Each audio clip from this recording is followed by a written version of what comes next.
The biggest umbrella term for that is technology, and it has worked wonders and it has posed challenges.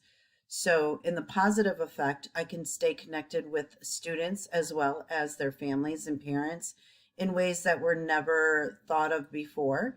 So, that has been wonderful. With parents, I can connect with them from parent teacher conferences on Zoom, whether they're waiting for their child to get done with an activity or if they have to work at night and they've been calling me and Zooming from their break rooms.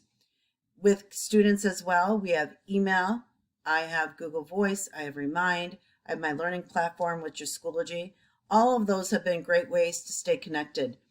On the opposite end, the challenge has been me as an educator, I have to compete with technology and those platforms, other platforms, Twitter, Instagram, um, Spotify, those earless earbuds, because even with my hair, you could never even know that they were in.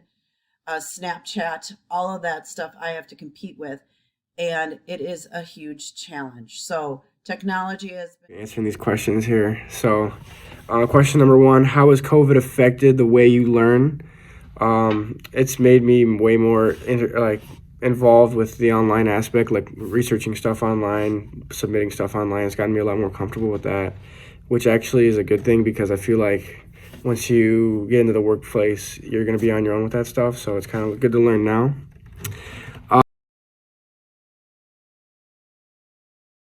And my biggest umbrella term for that one would be time commitment.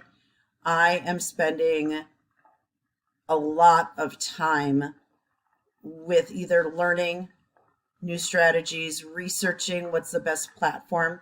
For instance, right now I'm using a platform called Screencast, but there's so many other ways to record what was going to work best for me, different ways to stay engaged with students. So learning those platforms would be like learning the difference from an iPhone to an Android.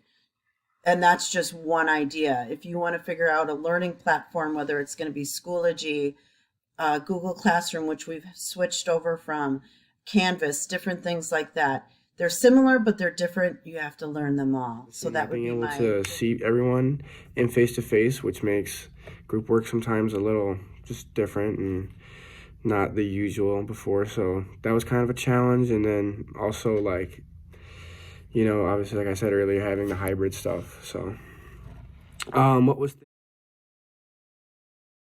And what's the one thing that I miss is comfort. Um, the ease of knowing that I could go visit somebody when I wanted to, talking with a student, facial expressions, being able to talk more one on one. Since we are competing with technology and other things that are going on in the world, we have to look before we can go and visit to make sure that it's okay to hug somebody. That whole comfort thing is not there as much as it was, and I think that's the biggest challenge. stuff? So, what was thing I will miss pre-COVID?